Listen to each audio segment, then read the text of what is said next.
I first triggered the quest in Anaposis on accident. I was just trying to unlock teleport waypoints to make my life easier when I was kidnapped by this little Oceanid. I did not expect this little event to spiral into several more interwoven quests and storylines, fleshing out the last 500 years of Fontaine's history over 3 whole patches. So I don't think I need to say that there's a lot to cover in this video, but there is a lot to cover in this video. So here's how this is gonna work. First, we're going to recap everything that happened chronologically, starting from the events of over 500 years ago and working up to the events within the quests themselves. Then we can move on to the analysis and theory section of the video. But this questline was extremely dense, and I'll probably be referencing the information in countless videos to come, so I have made the decision to only include analyses and theories that won't find their way into any other videos in the future. This includes a closer look at Caterpillar, Elaine, Marianne, the so-called neo-humans, and finally a prediction on how the game might end. So, you know the drill from here on out. Timestamps for each section are in the description box, as well as related videos, citations, and links for further readings so that you can get a jump start on doing your own research if you want to fact check me on anything. Notes and corrections will be in a pinned comment, as always, and I'll also be leaving links to some of my favorite theories other creators have made on subjects presented in this questline that I won't be covering, like, the Fortuna, Kabbalah, Remuria, and like the 4 Samsara cycles. So if you're hungry for more lore, you know where to go. But for now, it is time to let this little Oceanid named Anne take us all the way back to Anaposis, back to a time when it was still known as the Narztzenkreuz Institute. Well, actually, the story starts farther back than that, beneath the court of Fontaine and Fleuve Cendre. While the area is now under control of the Spina di Rosula, that wasn't the case 500 years ago. Back then, the area was somewhere Fontaine's justice system couldn't reach, and thus it kind of became a city within a city, full of gangs, thieves, vicious crocodiles, former residents of Meripede, and the less fortunate people of Fontaine. One outlaw and tavern keeper by the name of Eduardo Baker took control of the Undercity by force. First by beating up a bunch of crocodiles, and later by fighting outlaws and gangs until most of Fleuve Cendre began to follow him. The court of Fontaine did not approve of the way that Eduardo ran things, so they raided Fleuve Cendre, arresting Eduardo and all of his men, and eventually exiled them to the deserts of Sumeru. But while being escorted to their newly assigned home, Eduardo's followers freed him, regrouped, then occupied Poisson alongside their conspirators and families. Renault de Petrichor was the mayor of Poisson at the time, and he seemed to cooperate with Eduardo for reasons that are never clearly stated. The only evidence that these two were on friendly terms is this group photo that was taken together, which we never get to see. And also the friendship between the two's sons, Jacob Baker and René de Petrichor. Anyway, Eduardo sent a man named Karl Ingold to deliver their demands to the court of Fontaine, who promptly refused them and laid waste to Poisson. The city went up in flames in a siege led by Emmanuel Guillotine. Among the few survivors were Jacob Baker, René de Petrichor, and Karl Ingold, who was rescued by the magician Parsifal. After the devastating events of the siege of Poisson, Jacob and René were sent to the Narztzenkreuz Institute, an orphanage run by an Oceanid named Lyris and her vice-director Basil Elton. There they met Marianne and Elaine and quickly became close friends, playing games about heroes, holy swords, dragons, and princesses together. An unknown amount of time passed, and Conria did the thing where it made a cataclysm, and all of the Archons were summoned for damage control. The Hydro Archon, Egeria, summoned the Oceanids to accompany her, and this presumably included Lyris. Vice Director Basil, who was a former naval officer, was also called to the front lines, leaving no one to take care of the kids at the orphanage. So they asked Karl Ingold to adopt, or at least take care of, René and Jacob, and they asked Emmanuel Guillotine to adopt or take care of Elaine and Marianne. Basil and her crew fought the fell dragon Elenus and perished alongside it, while Egeria died fighting the flood of abyssal monsters in the desert.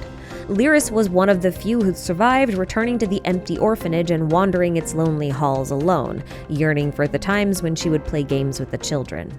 In the aftermath of the cataclysm, Karl took René and Jacob with him on expeditions around the world, most notably to Sumeru, which is where we found René's investigation notes during the quest with the Pari. Now, René was a child prodigy, discovering the true nature of the Fontainian people's half-Oceanid existence, at least in part, during that expedition to Sumeru before he had even lost all of his baby teeth.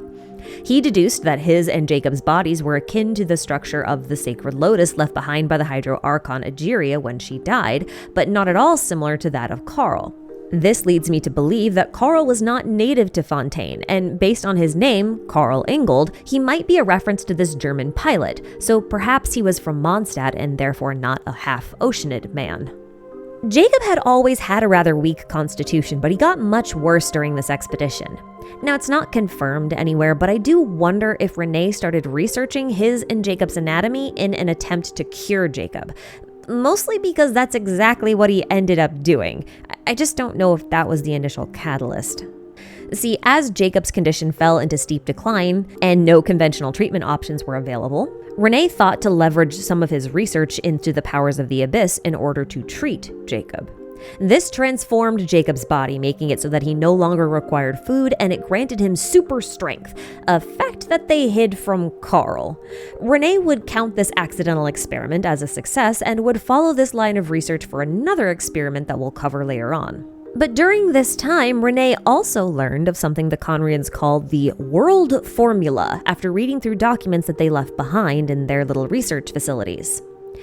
In returning to Fontaine, Renee and Jacob also found a library full of ancient Romurian records containing information on something similar to the World Formula, but under the name of Fortuna instead. On an extremely simplistic level, this world formula was a method of calculation used to predict the natural cycles of the world, like the cycles by which civilizations rise and fall over time. And when Renee ran the numbers, he came to the conclusion that the current cycle would be the last cycle, ending in a final cataclysmic apocalypse with no more civilizations rising from the ashes unless some sort of external variable was introduced. Ultimately, Renee's goal was to create such a variable in order to thwart the apocalypse, no matter the cost. He also discovered something called the Tree of Emanation, which looks suspiciously like a diagram of the Tree of Life from Kabbalah.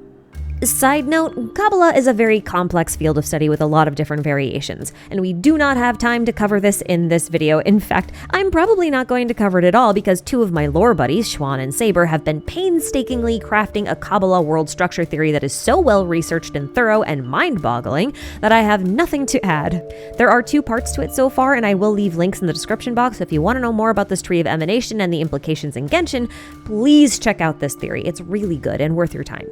Anyway, moving on. Renee and Jacob continued to travel around Fontaine, surveying the aftermath of the cataclysm, without Carl, by the way, and eventually they ventured into the body of Elenus, the fell dragon. Renee noted that while the dragon appeared to be dead, its will was still present and its organs were starting to crystallize, like they were gonna go into some sort of state of hibernation.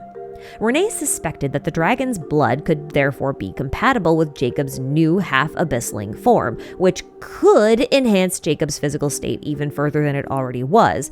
But he also considered Elenus to be pretty toxic, and thus the experiment was too risky. But Jacob ate the dragon flesh anyway. Fortunately, he survived, but the ordeal spooked Renee so bad, it made him realize that if they really wanted to accomplish anything worthwhile at scale, they were going to need allies and resources. Fate must have heard them because immediately after this, Elaine, Marianne, and their adoptive father, Emmanuel Guillotine, found them nearby. And although Renee trusted Marianne and Elaine, he did not trust Emmanuel because, he was the one who led the siege at Poisson, and that's what killed his and Jacob's parents. So he kept Jacob's condition a secret from the 3 of them, just to be safe. But Elaine told them that he had enrolled in the Institute of Natural Philosophy to study mechanical engineering and invited Renee and Jacob to enroll as well. So they did, and they were assigned to Elaine's lab as his research partners. And that's where they met Carter. Carter was Elaine's assistant, who also grew up in the Narcissenkreuz Institute, but not at the same time as our current cast of kids. He was from a previous generation. He was simple-minded and by no means a prodigy, but he was one of the few adults at the Institute for Natural Philosophy that didn't scorn or resent these child prodigies, so they were actually quite fond of him, Elaine and Jacob especially.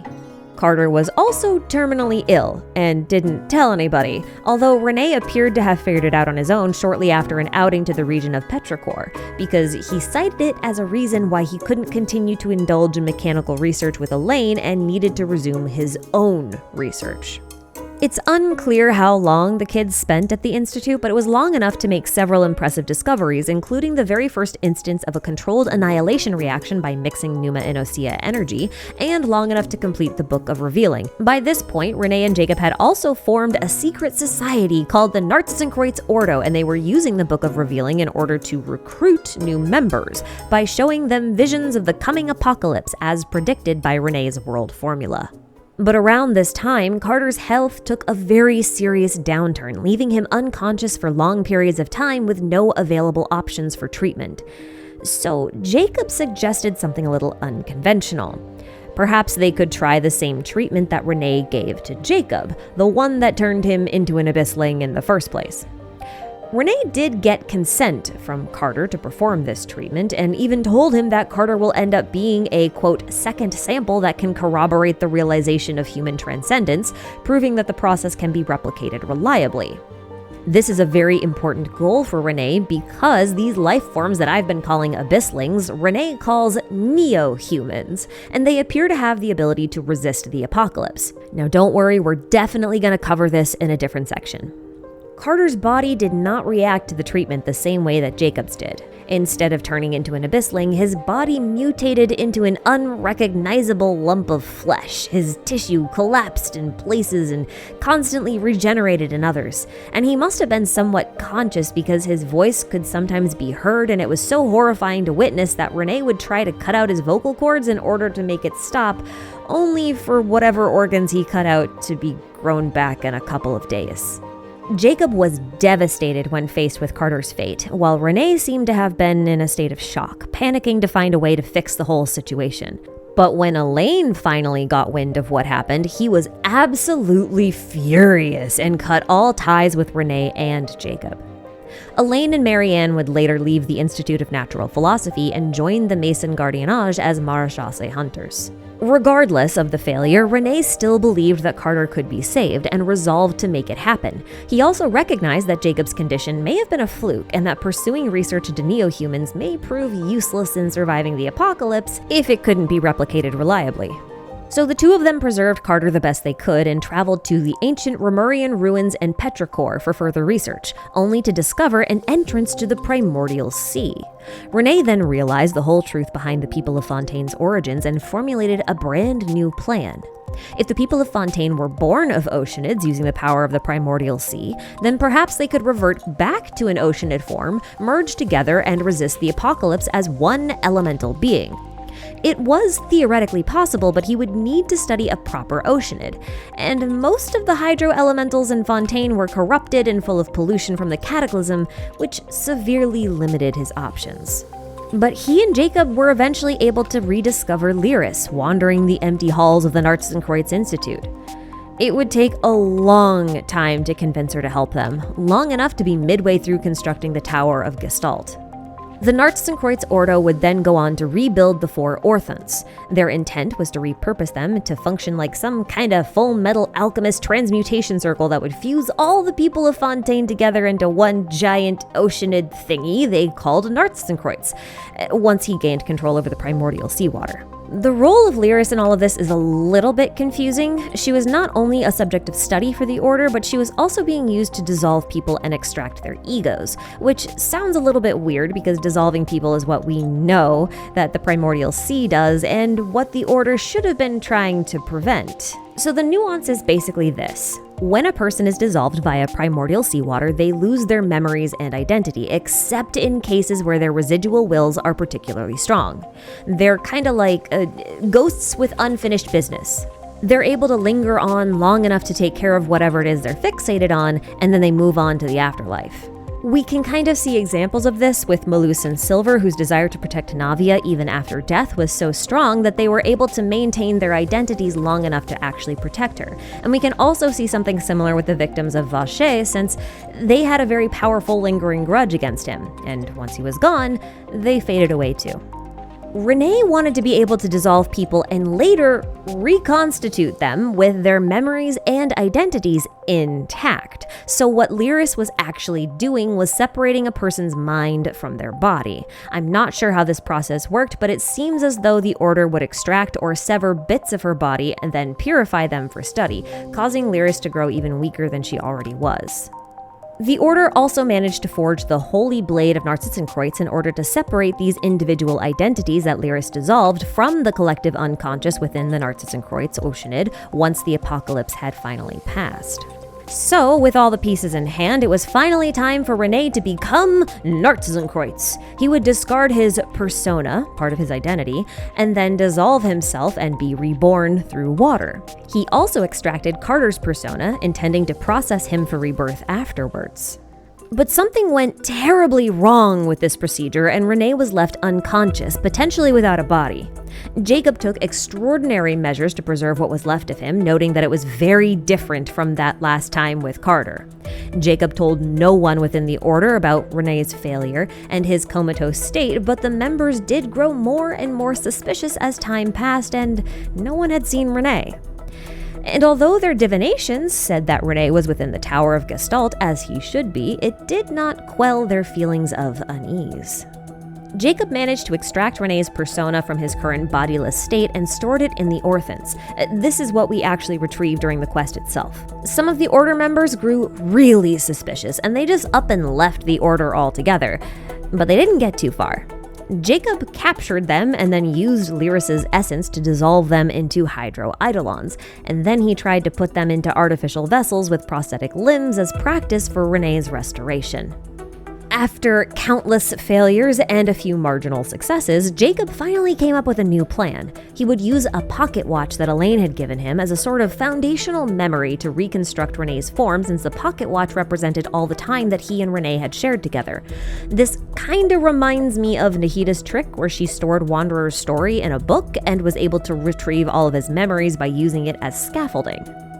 Jacob also used a bunch of Carter's remains to form the body of Narcissenkreuz, then added the other pieces of Renee's self that he had stored within the Orthants, except for the persona, and Narcissenkreuz was finally born. Renee in a different form. So, not actually Renee at all, because according to Enigmatic page 12, Narcissenkreuz thought of himself and Renee as separate entities. I'm saying this because all of the enigmatic pages were written by Renee, including 12, but 12 happens after Jacob revives him as Narcissenkreuz, and in this form, he has all of Renee's memories, but still talks about Renee as a separate person. And this isn't a one-off either, because he does it in the quest when we finally meet him. Interestingly, Jacob intentionally erased the memory of Renee's initial failure from Narcissenkreuz, and Narcissenkreuz was aware of these missing memories and other pieces of himself, but thought them kinda inconsequential to his overall goal. Although there is a line in Enigmatic page 10 that suggests that Narcissenkreuz was a little bothered by the inconsistencies between his memories and the records Renee had left behind, but it's impossible to say at this point. Jacob then relayed his discoveries and theories to Narcissenkreuz, and the two of them took all of the remaining fused minds and maybe what was left of Carter's remains, it's not actually stated, and stuffed them inside of a hilichurl, and thus Caterpillar was born. I have a lot to say about this event in particular, especially in relation to Caterpillar's true identity, but let's save it for the analysis. Just know that Caterpillar probably isn't as Carter-y as we initially thought, and that Narcissenkreuz is truly a mix of Renee's mind and Carter's body, which makes the one theory that I had from another recap video about him being a Rene Descartes reference actually kind of accurate, because, you know, he's Rene de Petrichor plus Carter, Rene de Petra Carter, Rene Descartes. Anyway, Narcissenkreuz would proceed to dissolve and absorb a lot of people, especially enemies of the Order. Among them, many Marechaussee hunters and a champion duelist, which is how he learned of the hunters' plans to destroy the Order. But it's not like he could allow his plan of mass Oceanid fusion to be disrupted by that, so he told Jacob to take Lyris and a ton of Ordo members into Elenus as a diversion while he remained in the Tower of Gestalt to complete the ritual. What he didn't know is that Marianne was part of the team of hunters who confronted them inside of Elenus. The battle between the Order members and the Hunters resulted in an explosion that seemed to have killed basically everyone except for Jacob and Lyris. Lyris must have recognized Marianne and tried to save her by dissolving her persona within herself before running away to the orphanage. Bits of the Gardamex the Hunters brought with them pierced the inside of Elenus, causing his blood to seep out and congeal around these mechanical parts, eventually having them take the shape of the Melazines. The robot dog Seymour had accompanied Marianne during the confrontation with the Order and was one of the few things that was only damaged by the explosion. He was later found by the Melazine named Mamere. Elaine survived this ordeal because he wasn't in Elenus, at least not as far as I could tell. It seems like he had gone to the Tower of Gestalt in order to confront Renee directly, but what he found there was not Renee, but Nartzenkreuz, mid-attempt to perform the mass Oceanid fusion ritual. The two of them fought, and Elaine was victorious, forcing Nartzenkreuz through a seal and locking him in the depths of the primordial sea. And with their leadership gone, whatever members of the Order that remained were hunted down, arrested, and put on trial. This included Caterpillar, who was exiled to Meropide. Jacob, however, was never captured. He hid in the shadows for hundreds of years, preparing to free Nartzenkreuz, and that's how we met him for the very first time in the Melazine village, trying to gather up Mamere's paints, which were really made of the blood of Elenus, which he planned to use in order to restore Nartzenkreuz. Lyris was understandably traumatized after everything that she had been through, and Marianne likely was too. Together, they created their ideal anapausis, which basically means rest, intermission, or no movement. So we could interpret this situation as their unwillingness or inability to move on from past events. But they did long to return to the past, the happier times, where the kids played games in the orphanage, and so they dreamed up the young Oceanid Anne into existence and gave her friends named after Renee, Elaine, Jacob, Carter, and Marianne. Anne then repeated this game on a loop for years until the Traveler arrived. Caterpillar, on the other hand, would do nothing but study in Meropide until he met Lenore and was reminded that time was actually a thing that existed and he should pay attention to, and that she probably shouldn't be stuck in an underground prison. So he worked with the Traveler to break her out of jail and returned her to her family. Afterwards, he connected with Seymour and Anne in the Nartzenkreuz Order headquarters. With time, Caterpillar managed to remember some things, and armed with his knowledge, the group unsealed the 4 orthants and returned to the headquarters in order to find Jacob. The Traveler then restored the Holy Blade of Nartzenkreuz with the help of Anne, and then promptly kicked Jacob's butt. As a final plea, Jacob begged Anne to help him survive the apocalypse by absorbing him, but she refused. And before any other alternatives could have been explored, the doomsday clock fell from the ceiling and killed him.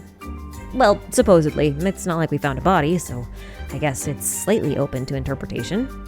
So anyway, the group traveled to the bottom of the tower and finally confronted Nartzenkreuz in the primordial sea. The Traveler kicked his butt too, so the little purple blob admitted defeat and accompanied everyone back to the orphanage in order to teach Anne how to break Lyris Anne out of their anapausis. What a little gentleman. Or a graceful loser. One of the two. But finally, Lyris Anne, Seymour, Nartzenkreuz, and Anne all reunite, but Nartzenkreuz knew that his life was near its end. He rejected Anne and Lyris Anne's invitation to travel and passed on quietly behind the cottage after a brief conversation with Caterpillar, who kind of just shows up out of nowhere after saying he didn't want to get involved because this wasn't his moment. Caterpillar also did another weird thing where he would show up later inside of the Book of Revealing, which we're going to talk about in the next section, and then finally back at Lenore's house where he finished telling her a story before disappearing completely. I don't know that we're ever going to see him again. As for Elaine, he would leave the Marechaussee Hunters to found the Fontaine Research Institute of Kinetic Energy and Engineering. His accomplishments included the development of the Archie system, artificial intelligence, and the development of several new Gardamex, some of which he named after his old friends. He would eventually retire from the Institute and disappear completely from the public eye, and legend says that he got lost in his research and died of old age alone, ensuring no one ever found the results of whatever it was he was working on. And that, my friends, is the complete story of the Nartzenkreuz questline. But, I still have more to say, so let's circle back to Caterpillar for a bit. Okay, some of you might get a little thrown for a loop here, so just stick with me for a while, okay? When we first met Caterpillar, I called him Carter because his name was similar to Catter, which was Caterpillar's nickname. And this was also something reflected in the Chinese names as well. And since we already knew at this point that Renee and Jacob tried to revive Carter from the dead, it seemed reasonable to assume that Caterpillar was Carter revived. However, as far as I know, there were no pieces of Carter involved in the creation of Caterpillar. In fact, the only thing we know Carter's remains were used for was Jacob's recreation of Nartzenkreuz, which means Nartzenkreuz has more Carter in him than Caterpillar does. Now, during the recap, I mentioned the fact that Nartzenkreuz does not identify himself as Renee, despite Jacob intending for him to be Renee reborn. He never accepted Renee as his name, although he didn't correct Lyris Ann when she called him that. And he always referred to himself as Nartzenkreuz and acted as if Renee was a completely different person. Clearly, Nartzenkreuz has the will and memories of Renee, but he's apparently not Renee, not completely. He seems to be missing something. But don't get it twisted, he's certainly not Carter either, nor is he any individual that he dissolved and absorbed. The same can be said for Caterpillar too, since he was created from the people that Jacob dissolved that were left over from his Renee resurrection experiments and then plopped inside a hilichurl. Caterpillar even supports the idea that he's made up of a collection of people when he says his identity is inconsistent. He then goes on to say that his identity is a lie built out of the stories of others. Somehow the minds or memories within him remain somewhat distinct, coming together to form a whole new identity altogether. And there's also this bizarre instance where we ask Caterpillar to tell us more about himself, and he immediately quotes a line that Renee said right before he dissolved himself for the first time, at which point Carter was already dead and being processed for rebirth.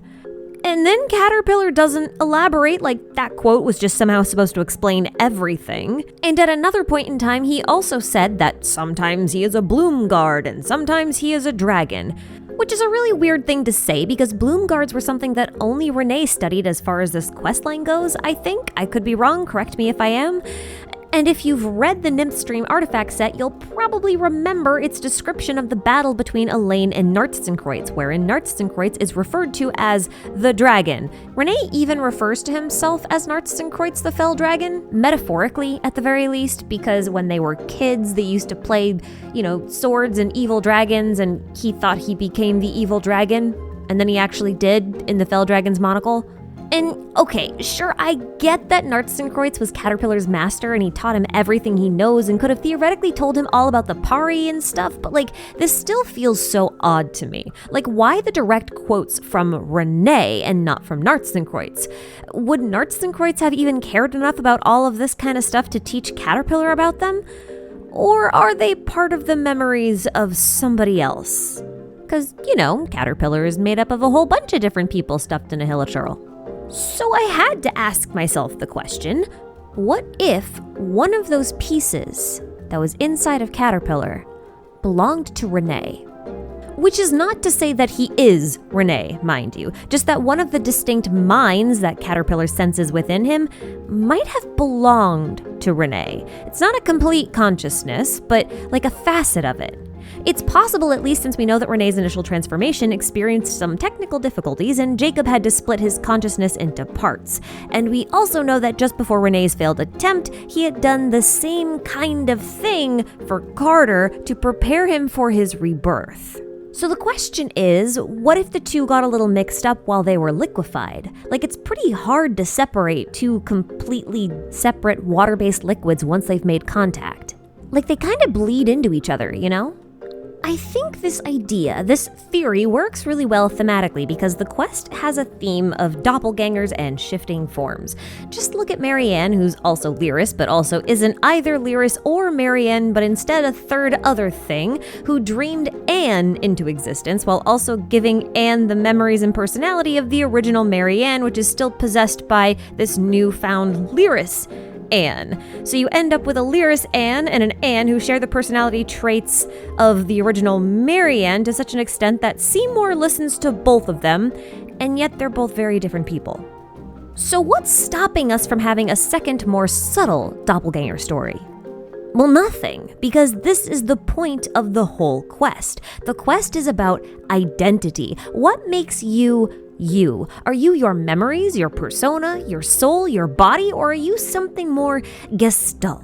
Unified, something greater than the sum of your parts? And are you still you if a piece of you is missing? And how much of you can be missing before you're someone or something other than you? And I don't think I'm reading too heavily into this because Nartzenkreutz actually quotes the line, "I am become Nartzenkreutz," directly from a piece of Hindu scripture called the Bhagavad Gita, which is also known for posing questions surrounding identity of the self, self-discovery, and finding one's place in the world. Now, in light of this, Caterpillar is an interesting code name for our companion character since his character in Alice in Wonderland, which is heavily referenced throughout the questline, is probably best known for his line, "Who are you?" And the caterpillar's arc involves him experiencing metamorphosis and transcending his previous form to become a butterfly. Something that Caterpillar cannot do. And yet, this type of life form represents René perfectly, since his name just straight up means rebirth. And that's what caterpillars do. They go through the metamorphosis, they go through rebirth, where they dissolve and become something new. On the other hand, Carter means traveler, and if I really want to stretch the metaphor here, I could interpret his name to mean the one who moves on. Because I think Carter's soul moved on, even if bits of his body and possibly his memories were used in the creation of either or both Nartzenkreutz and Caterpillar. We'll come back to this, but this theory that Caterpillar may be partly René also fits the narrative theme for two additional reasons. Firstly, it explains why Caterpillar showed up in the Book of Revealing, and secondly, it explains that weird story he tells Lenore. There are two parts to Caterpillar's story. The first part he tells at the end of Unfinished Comedy after he takes Lenore home, and the second is at the end of Happy Birthday, which is at the very end of the entire questline. Now, there are a lot of ways to interpret this story, and we're probably never going to know the truth, so just consider this my personal interpretation, okay? The first part of Caterpillar's story features on a little fish that asks a mage's apprentice to help him leave and find his family out in the sea. But the apprentice refuses because the mage has forbidden the apprentice to leave. Then one day, the fish just disappeared from the silver basin that it had been kept in, and the apprentice never knows what happened to it.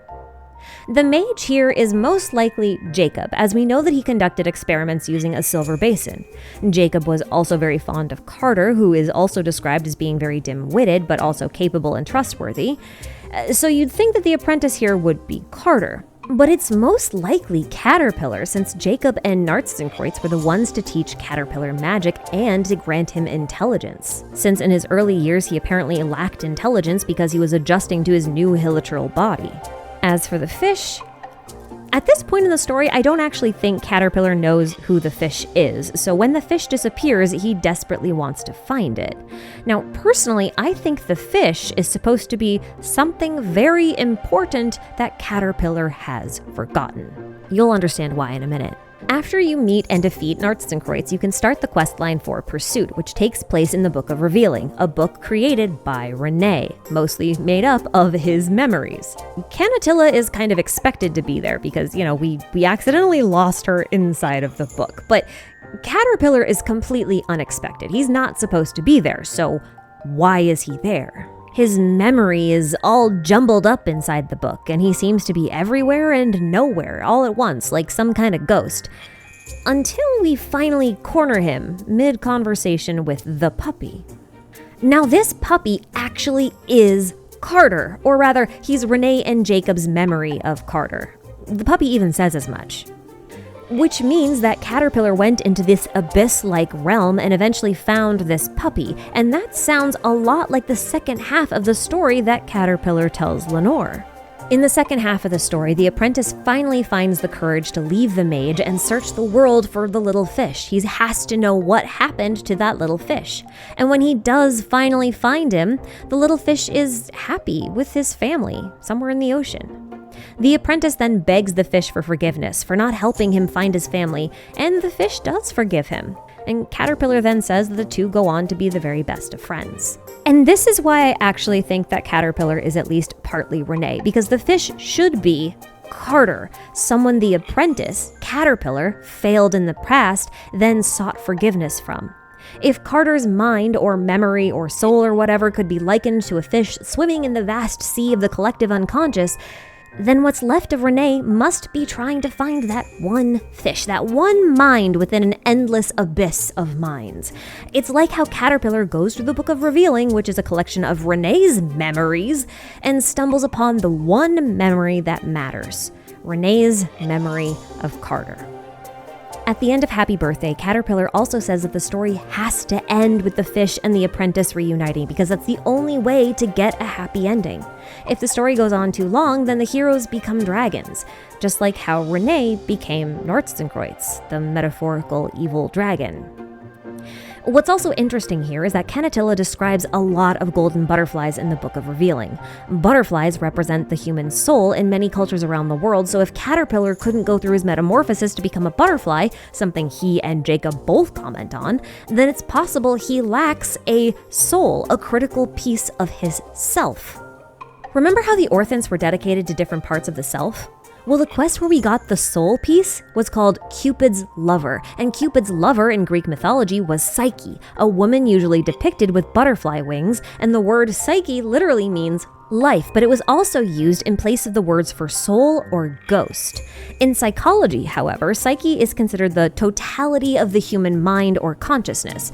Note the use of the word totality. That implies no missing pieces. So if Caterpillar is unable to transform into a butterfly, it means he's missing something. He's incomplete. Ironically, this might imply that there are only 3 parts to the self, but you need all 3 in order to form the 4th, the soul, right? It's more of that whole thematic, it's 3 but actually 4 stuff. You know, when Paimon talks about the whole, it's a rule of 3 but it's actually 4. It feels like that to me, but anyway. It's possible that Caterpillar was drawn to the Book of Revealing because of these butterflies, these symbols of the soul that he may have been missing.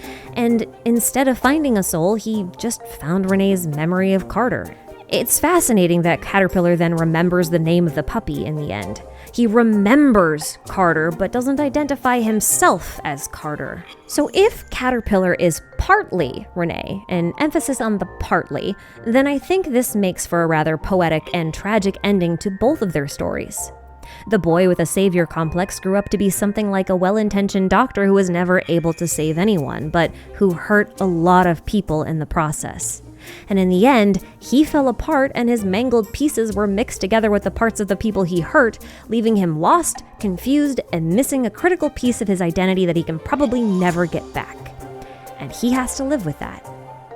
Now, there is no way to prove any of this. This is just the interpretation that makes the most sense to me personally, as it provides a sufficient explanation to Caterpillar's appearance in the Book of Revealing, the cryptic lines of the puppy in the book, and the story that he tells Lenore. It also parallels this whole doppelganger theme that we saw with Marianne and Lyris, so it's kind of what I'm rolling with here. But speaking of Marianne, I haven't really talked about her much, or her brothers, so why don't we do that now? The moment Jacob's pocket watch was opened and people saw the photo of the kids inside, everyone noticed that Marianne looked just like Cendrone, whose code name is Mary Ann Et. That was definitely intentional. This has led many people to speculate, saying that Marianne must be Marianne, but there's a few problems with this theory, notably the fact that Marianne is now an Oceanid fused with Lyris, who's been in self-isolation for 400 years. It is unlikely, if not impossible, for her to be Marianne. So why the similarities then? Well, in my opinion, it's because Marianne, or rather Cendrone, is the big robot holding the doll and not the doll itself. Someone who cared a lot about Marianne, someone very familiar with clockwork mechanisms, Conrian machinery, and robotics. Someone like Elaine Guillotine. And okay, yeah, I know, this theory is not new. I've pitched it at least twice before, but stick with me because I want to expand on the idea and connect it to a few other things, so I'm sorry for rehashing the same theory 3 times. Like Renee, Elaine was a person of unparalleled genius, but he wasn't really keen on the esoteric and occult interests that Renee had. His skills were more in robotics, engineering, and he had a very hyper-analytical mind. It wasn't enough to theorize about things he couldn't dismantle piece by piece with his own hands. He had to understand exactly how they worked. I would argue that Elaine is Renee's foil. Renee was particularly empathetic, desperate to help people but only causing harm when he did, while Elaine had no particular interest in helping people but ended up helping them as a side effect. Renee was kind of like a hero who became a villain, while Elaine was more of a villain who became a hero. In fact, on Enigmatic page 4, Renee explicitly says, Elaine only likes things he can figure out completely. If this were a novel, he might be the type of villain who becomes a crazed serial killer just to figure out how the human body works. But he doesn't seem even remotely fazed about such statements. On the contrary, he spoke to us about the similarities and differences between humans and machines, and between artificial intelligence and personality, and this is bad. At this rate, he might really turn into a villain like that. I've kind of interpreted this as Elaine not really vibing with his emotional or empathetic side, but he does care very deeply for his sister Marianne, and he eventually comes to care a lot about Carter. So when Renee and Jacob cause Carter's death, he flies off the rails, vowing to never involve himself with anything that cannot be understood by human intellect, and committing himself to the world of machinery, including the development of artificial intelligence as a replacement for the human persona. What's most interesting about this is that Elaine is almost certainly a reference to Alan Turing, the widely recognized father of modern computing. His list of accomplishments is incredibly long, but two of them worth noting for this video are the Turing test, which is a test to see if a machine can exhibit recognizably intelligent behavior and is often equated with a method by which artificial intelligence's sentience is measured, and the Universal Turing Machine, which he invented to prove the Entscheidungs problem challenge. Now, Elaine was the inventor of artificial intelligence in Genshin, which is more than enough to relate him to Turing via the Turing test. But Elaine also seems to have liked naming his robots after things or people he wanted to remember. Notably, he named one mecha after Carter, and another one after a fellow researcher who presented Robo-Carter to the public. This guy was named Mr. Bletchley, who is literally only mentioned once in the entire game, so we know nothing about him except for his name. But Bletchley Park was part of the MI6's code-breaking operations during World War II, and also where Turing developed the method of decrypting the Germans' Enigma machine, thereby shortening the war by several years.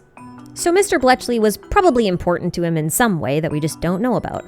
Now, I actually think the Entscheidungs problem was also referenced in-game in the form of the quest with Talushard and Curve. See, the Entscheidungs problem posed the following question. Is there an algorithm that takes a statement as input and returns a yes or no answer that is always correct?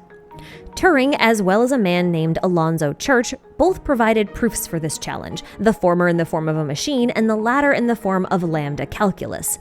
These proofs are referred to together as the Church-Turing thesis. So the Gardamek curve was kind of similar to a Turing machine because his job was to be able to take someone's statement as input and determine whether it was a lie 100% of the time. This quest itself is actually about the philosophy of whether or not something like this should even be used in the first place, and the resounding answer from the end of the quest was no, which is ironically also the answer to the Entscheidungs problem. No, you cannot create an algorithm that takes a statement as input and returns a yes or no answer that is always correct 100% of the time, and nor should you be able to. Now, I mention this because at the end of this quest, we discover that a Fatui Harbinger had struck a deal with Genk. If Genk could find Mosso Lombroso's inheritance, and he was the creator of Curve, the Harbinger would help Genk take over the Steambird. But in the process of all this, Genk incidentally destroyed Curve, so the Harbinger kinda hog-tied him, mind-broke him, and cut out his tongue. The only Harbingers who would care this much about the work of an engineer are Dottore and Cendrone, but this punishment, out of revenge, isn't really Dottore's style, so it must be Cendrone. Marianne was never really interested in machinery, nor was she very good with it, so it makes no sense for her to be Cendrone, but Elaine, he makes perfect sense here, especially in light of Renee's villain comments. In addition to this, after he retired from the Institute, there was evidence that he had been working on something, but no one ever found what that something was. And if you go to this one workshop, you can find this note left behind by a weird old man who was considered a genius with machinery, who was working on some clockwork mecha, and had some connections to the Fontaine Research Institute. And I don't know about you, but that kind of sounds like Elaine to me. And it starts to sound more like Elaine if you read the rest of the notes. These notes describe a project involving clockwork mecha being inserted with neural networks capable of mimicking human behavior and speech. And there's another note that supports this one. One line even says they are all dead now because that's how it ends for beings made of flesh. And then it proceeds to talk a lot about the future of humanity, the eradication of pain and weakness, and the technological singularities, which implies the writer, who I think is Elaine, wants to make robotic humans, to transcend humanity through robotics. And I think he not only put himself into the giant robot, but I also think he tried to make a clone of Marianne, his perfect marionette. And this note also goes on to talk about a network that crosses the entire world with commands being sent across thousands of miles in an instant. And I don't know about you, but that certainly sounds like the Catherines to me. And we know that the Catherines are robotic puppets from Snezhnaya, and they sure do have a lot of visual similarities with Marionette. Now, considering the Turing and AI connections here, I'm going to assume that for now, Marionette is literally a puppet with no free will of her own, and I think that over time she'll develop her own will and push back against Elaine's plans, convincing him to, I don't know, not be a Fatui anymore, probably. And then I think she'll become our playable Marianne who isn't actually Marianne.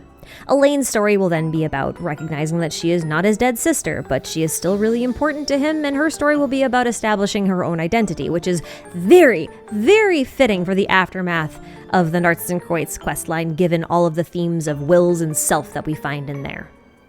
And not to make too abrupt of a shift, but, I was thinking about this potential plotline and the thematic parallel when I realized that Marionette has a lot in common with the doll from Bloodborne. So, spoilers for a 10-year-old game, I guess? But hear me out, okay? The TLDR of this thing is that she's the replica of a dead woman created by a former hunter who cared deeply about her. She also comes to terms with the reality of her existence by the end of the game, kinda.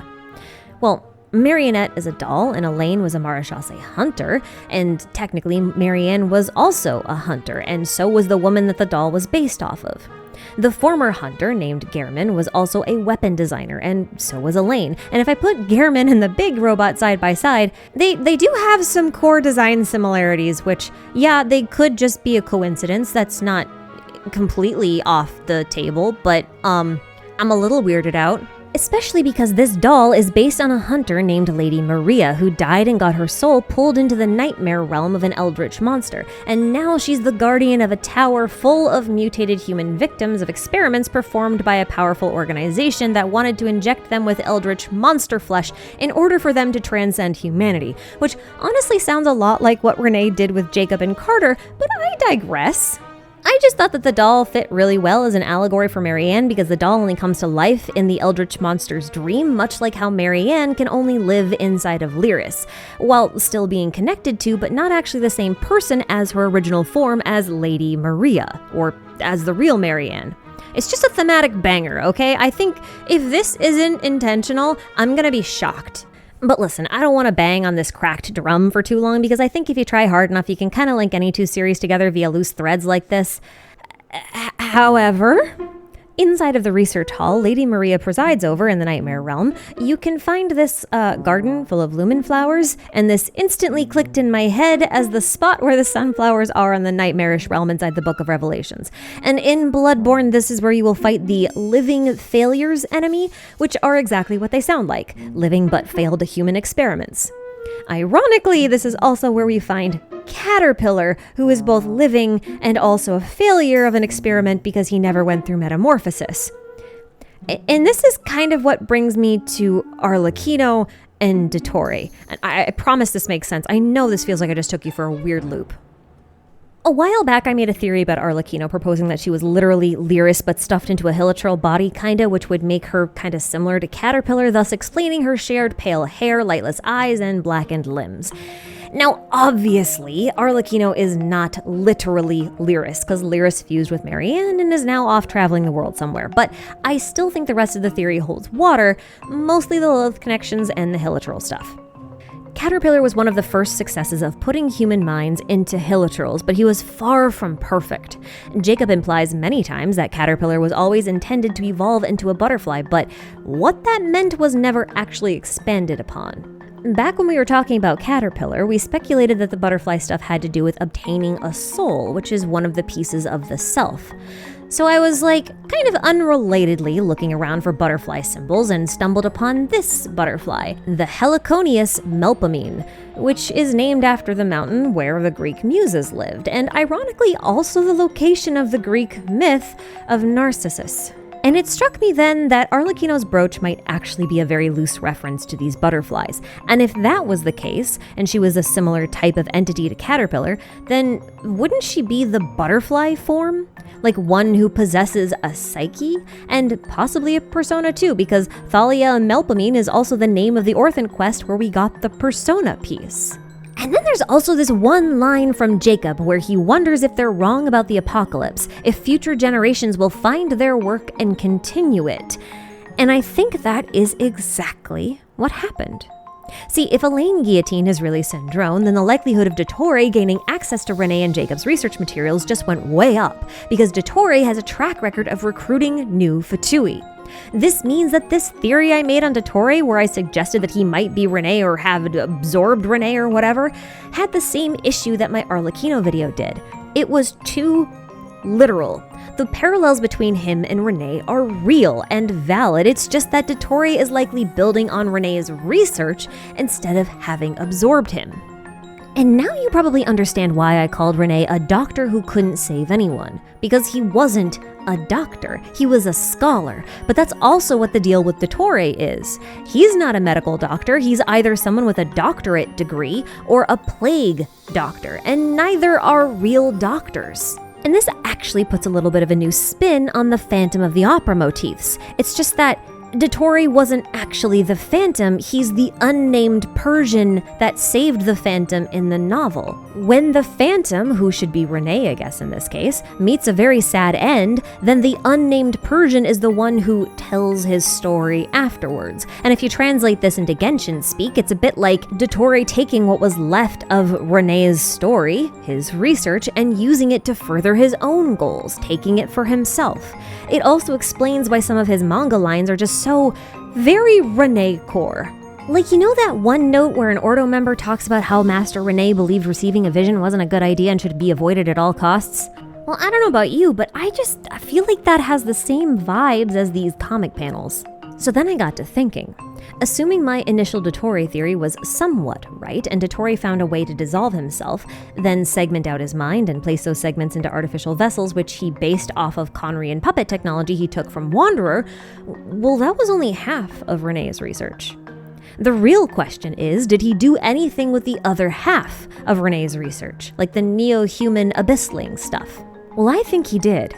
See, it's been theorized before that Dottore is making super soldiers within the Fatui, and it's easy to see why that theory gets passed around when several of the grunts are completely covered in bandages and he's got access to a whole orphanage, the House of the Hearth, which is full of kids from every nation in Teyvat. There's also the Elazar notes from the hospital where a guy who is most likely Dottore hypothesized about being able to, quote, control the elemental content of a person's body without relying on elemental power.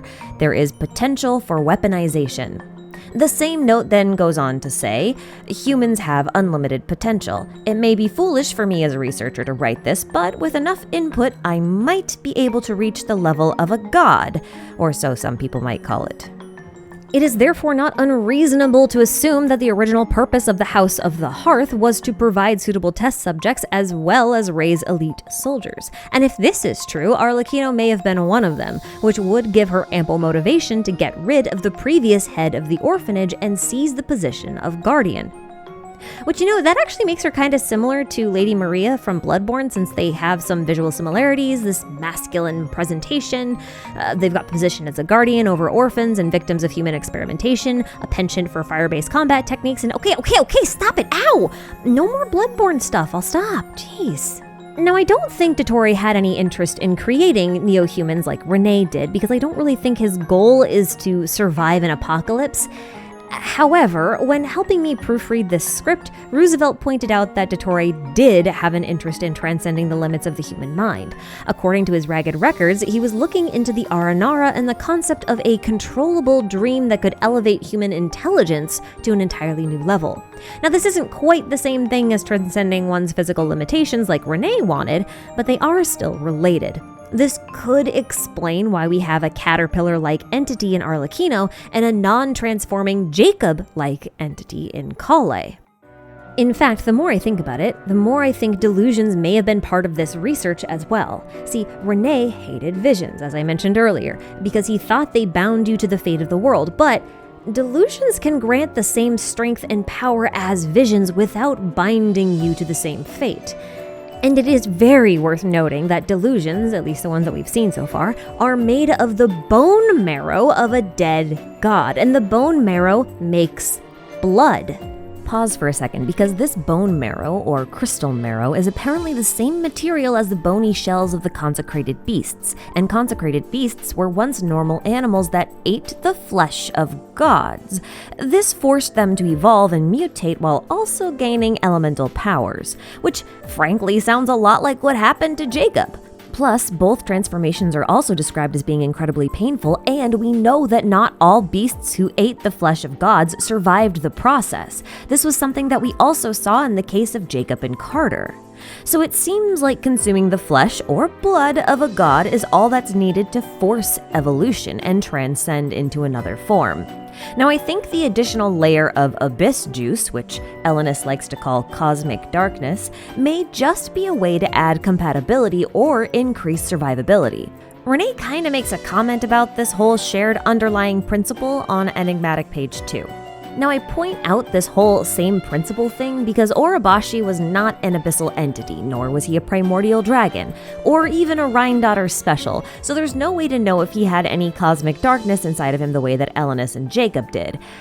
However, we do know that Viships are kind of like pre-primordial dragons, like a little baby form that can evolve into them, and we know that Orobashi's body was somewhat compatible with these Viships via skin grafting, hence the whole same principle thing. We could hypothesize that abyss juice might have been used to increase the success rate of this procedure. And this is why I keep bringing up Bloodborne, since the game was all about consuming the blood of the old ones in order to transcend humanity, and Hoyo loves referencing this kind of... Look, I know I said I wouldn't make any more Bloodborne references, but if you've played the game and you know anything about the lore, you really can't blame me for this one.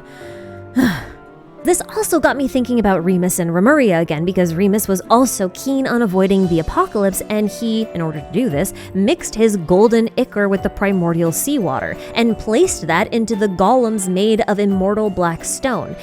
And for the record, Remus was described as a golden god, and ichor was literally something that means god blood in mythology. So he put his golden god blood into black stone bodies with some primordial seawater and made something that probably looked like the Abysslings in order to survive the apocalypse, which didn't work, but that's beside the point.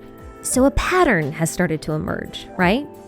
And all of this means that the forms that the Abyss Order takes, they're not unique at all. I mean, we kind of knew that, but we didn't really understand why exactly. So I'm looking at the Abyss Order now, thinking that Clothar probably just went out and found the blood of some sort of dragon or deceased deity, and then got a bunch of disgruntled Conrian survivors to just drink it.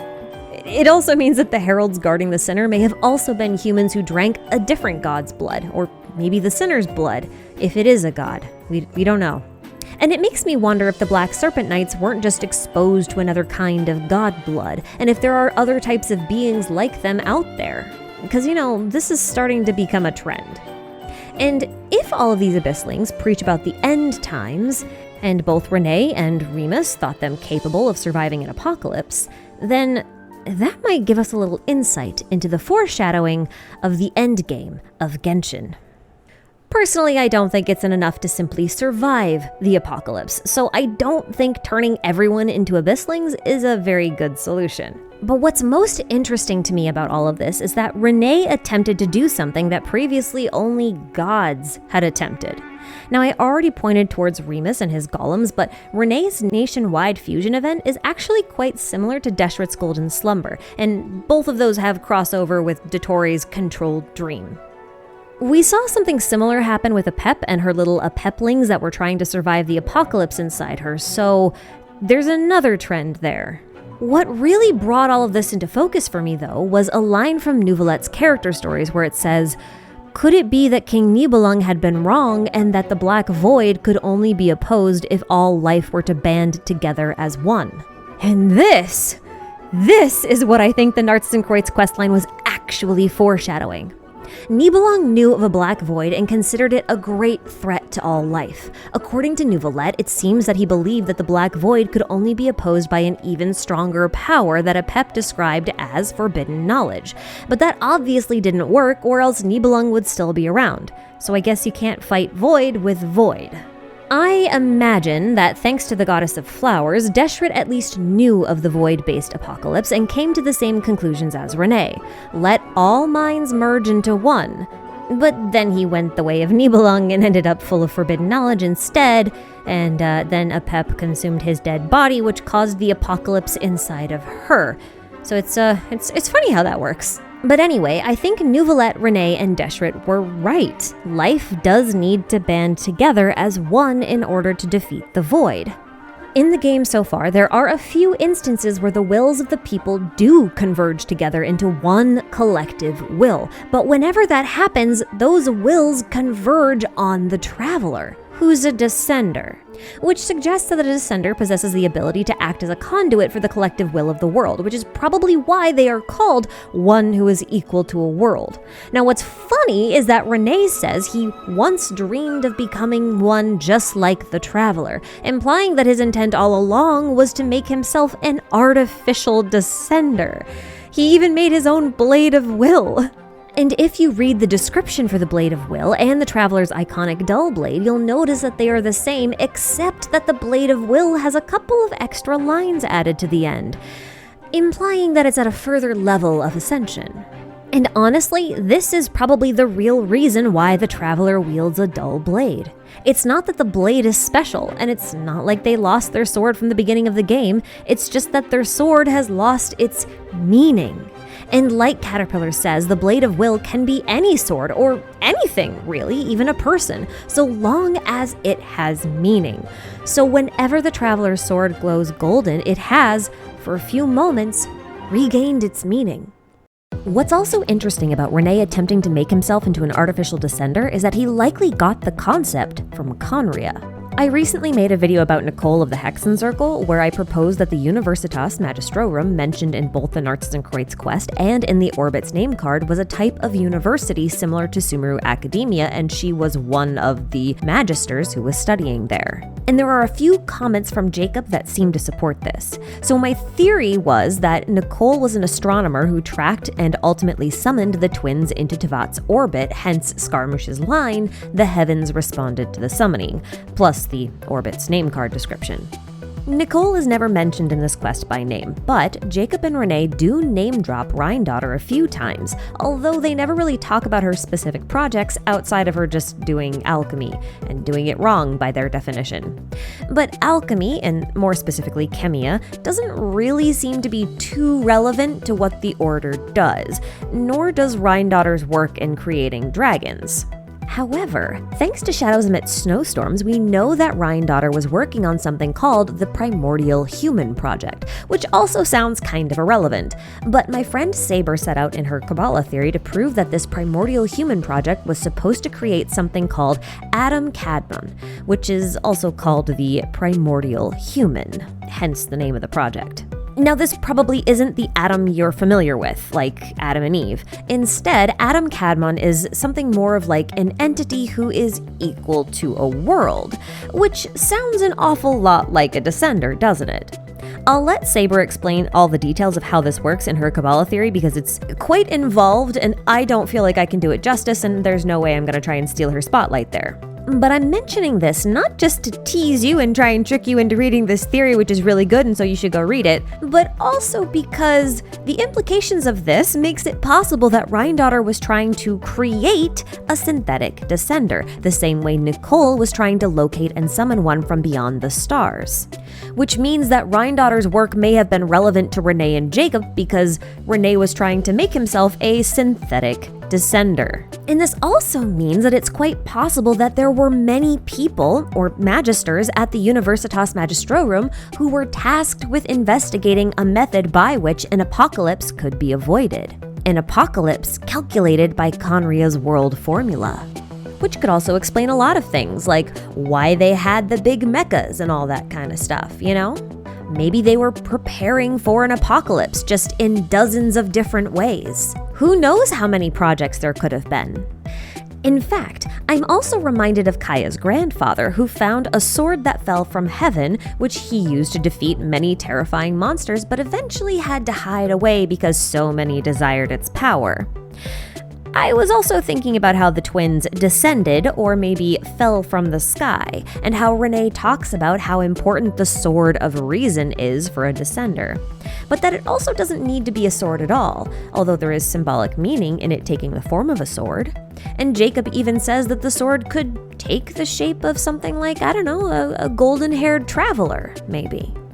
And that really made me wonder where the Traveler was for 500 years after the Cataclysm while their twin was freely wandering the world. Doesn't it make you wonder if they're this so-called sword that Kaya's grandfather hid? Well, who's to say, really? So in light of all this, I think it's possible that near the end of the game, the firmament shatters and we're faced with an endless void that threatens to swallow the entire world. And it's kind of like a black hole. And only the Traveler, by gaining reason and meaning throughout their journey, will be able to act as a conduit through which all the wills of the world are united, forming a golden blade that can cut through any darkness.